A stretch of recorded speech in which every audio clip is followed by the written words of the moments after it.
Hi, I'm Lou Gramm, and you're on BackstageAxxess.com, where the real show begins.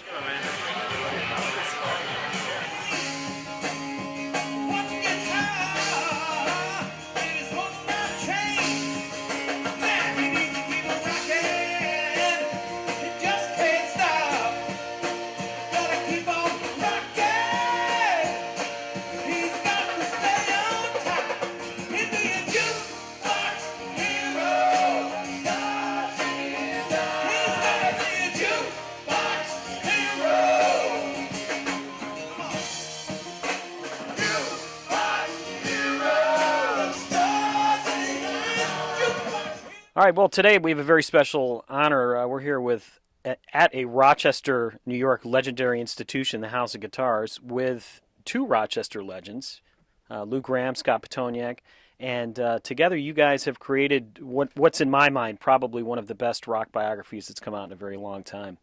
And that leads, my first question is actually going to be for you, Scott. You know, this has kind of become a new trendy thing, rock bios. You've got Sammy Hagar, Steven Tyler, and all those things. But you, sports writer, you obviously the Rochester connection. But do you think it was an advantage or disadvantage being a sports writer writing a rock biography? Well, even when I was a sports writer, I think one of the things I tried to do was write about people, and I was looking for a good story, and Lou Gramm has a great story. Mm. It's a story of a hometown guy, a small town guy realizing his dreams, and then also discovering some nightmares along the way, and then overcoming those. So, to me, I think the advantage, like I don't profess to be any sort of music expert. I love music, and I loved Foreigner's music. I just gotten out of college when they really hit the scene and so forth. But to me, that was kind of an advantage because, like, I didn't get necessarily too inside music. It was more about Lou. I wanted to tell a human story, and like I said, he's got a heck of a story to tell. Absolutely, and you know when I reviewed the book, the observation I made is that this is a love story, but it's a love story about a guy in his city, Rochester, New York. And is that why Scott made sense? Because not only did he understand you, but he kind of understood the hometown where you came from and how you longed for it at some point in your career. I think so. Yeah. When I knew that if was going to take my career seriously, I had to get out of Rochester. But then after being out for a dozen years, I couldn't wait to get back. And the other thing I wanted to comment on your first question, sports, rock and roll, same thing. I guess so. You probably covered some shows at the War Memorial, and you know we had hockey and concerts and everything. And actually, that'll lead me to another Rochester story that I really loved in the book. Is when you came back to play the Rochester War Memorial with Foreigner for the first time, and just that excitement. And I know you talk about it in the book. But would you mind? You know, to me, that's the dream right here. That's the jukebox hero coming home. If you'd talk about that a little bit. Well, it was so electric, and the build up. I did the rock radio stations. I did an article in the DNC and the Times Union, and even I think the Gates News, because I grew up in the town of Gates. It really was electric, and then when we did play the War Memorial, it was wall to wall people, and it was hotter than blazes in there, and the crowd was very enthusiastic and responsive to the songs, and then the vice mayor, I believe, came up and gave me the key to the city. Yeah. And that was excellent. Have you figured out yet about what that key opens? I almost gave it back about 10 years ago. Yeah.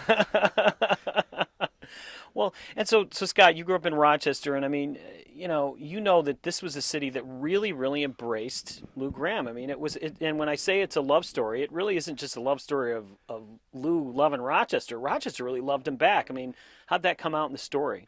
Well, I think you've got to look back to like Lou's background, and he was this was all building up because he played in a number of groups leading up to before he got to Foreigner and before he hit the big time and stuff. And there was a loyal following that he built through those bands, particularly Black Sheep. in which he got record album contracts and so forth with them, and had a great love for that group. And I think if he could go back in time and so forth, I think that's the group that he would really have liked to have taken to that next level. But circumstances intervened and took him in a different direction. But I think all along, I think he was building a following. And one of the impressive things about Lou and the musicians that he played with early on was they didn't want to just be a cover band. They wanted to play original music, and that's what they did. And that wasn't real popular. I mean, Lou can tell you some stories about club owners and so forth who didn't want that. They wanted dance music and play top 40, and that's it. Save your creativity for somebody else. So Lou, and that, I guess that leads nicely into this question. Is really where you and Foreigner seemed to kind of part ways musically was when you became this sort of top 40 pop band, right? I mean, you really were always this rocker who kind of did things on your own terms. I mean, did you feel that this was somewhat of a sellout? I mean, you hint on it a little bit. Well, I mean, I liked radio airplay, and I liked to have hits that you heard on the radio, but I liked them to be rock songs, whether they were up tempo, in your face, or mid tempo, but they were rock songs. And there came a point in Foreigner where, after Waiting for a Girl Like You was a hit on Foreigner 4, the next hit that Foreigner had was I Want to Know What Love Is. And then there was I Don't Want to Live Without You. And it seemed to me that the band that made their name on in-your-face rock songs, to coin a phrase, was going soft. And I wasn't the only one who felt that way. There were album reviewers and a lot of the fans who used to come to hear those rock songs at a certain point started to be missing from the audience. Yeah. And it was real apparent that we were losing our fan base. And Mr. Moonlight, you mentioned that in this book. I mean, that was just, I mean, of all the Foreigner albums, probably the most underappreciated Foreigner album, if not one of the most underappreciated albums of all time. I mean, I still just love listening to it. Yep. I thought it was a really well done album. The songwriting, I think Mick and I were at our, in our prime as far as songwriting. The production was great. I think. And it was unfortunate, but we were with a boutique label, and they didn't have the people in the promotional field to push that album and make sure that it was in the front of the racks at the record stores and such, and it was just a small label that couldn't do the job that we needed to have done. Yeah, I mean, I said whenever I heard a song on it the other day, and when I was shopping, actually Christmas shopping, and it reminded me to go back to it and listen to it again. But yeah, it's a great album.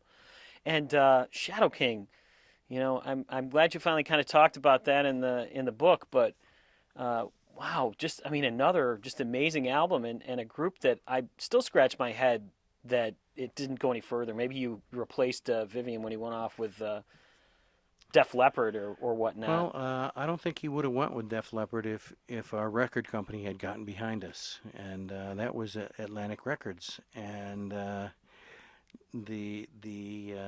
as the tale goes, apparently my friend Mick talked to the president of Atlantic Records and let him know that if the Shadow King record was successful, that there would be no more Foreigner. Wow. And so instead of pushing the Shadow King record, Atlantic Records did nothing. So now, you had to, when you were working with Lou, I mean, probably central to this story, again, you bring up Mick Jones, of course, he's still with Foreigner most of the time, I guess, and was that a difficult relationship to sort of to work with? I mean, I think it had its ups and downs, certainly. Yeah, I think it's a central part of the story, and it couldn't be avoided. And this is Lou's perspective on things. I mean, here are two guys, and this is obviously not unlike many other, successful rock collaborations where two very creative people, and when it works well, it works extremely well. but when it doesn't work well, the personalities clash, and and Mick is a very, very powerful, domineering type of guy, and it's not only Lou that would vouch for that, but other people and other members of the group as well. So there are times when this type of relationship, it's volatile and can be volatile and lead to creative, great work, and at other times it can just lead to some very strained relationships. And self-destruction. In self-destruction, yeah. But I mean, it was a central part of it, Right. and I think it's Lou dealt with it honestly and candidly with it. Yeah. Now, this is the part where you say it's kind of like a marriage, isn't it? I'm not going to I've- say that because I've my heard wife's that in the so room many right now. times. So, but well, I think Scott said it well. It's one of those things that's unavoidable. But I think anyone that reads the book agrees that you dealt with it in a fair way. This wasn't a case where you made Mick Jones out to be the evil Mick Jones. It was personality clash on some levels. There were some things that he did that were unethical. But at the end of the day, you appreciated everything you guys did together. Absolutely.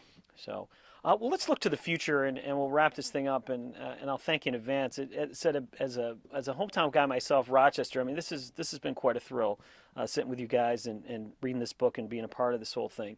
You've got a show coming up, which we chatted about a little bit. Buffalo Philharmonic Orchestra. I got some friends out in Buffalo and with the Buffalo Philharmonic Orchestra that I Really? love.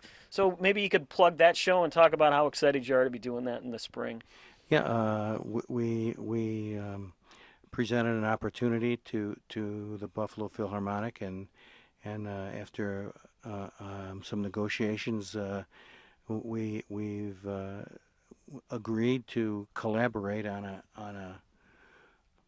a show that'll be more or less the Foreigner and the Lou Gramm solo songs done with my band and the Buffalo Philharmonic, which I've done a number of different projects in Europe.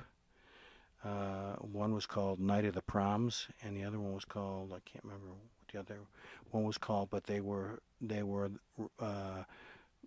German all-star rock band with the Prague Symphony Orchestra, and to hear the hits like Cold as Ice and Jukebox Hero and I Want to Know What Love Is with a rock band and an 80-piece symphony orchestra is just unbelievable.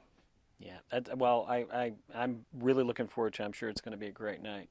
All right. Well, again, thank you very much. Thanks very much to the House Guitars. Again, a pretty cool place, which I'm sure Very you cool. remember growing up in this area. And thank you guys very much for your time. Don't forget, this is a book that you need to read. Lou Gramm with Scott Petoniak here, Jukebox Hero, My 5 Decades in Rock and Roll. And you still got some decades left, so maybe we'll be seeing a sequel someday, all right? Sounds good. All right, Thank you. thanks. Hero!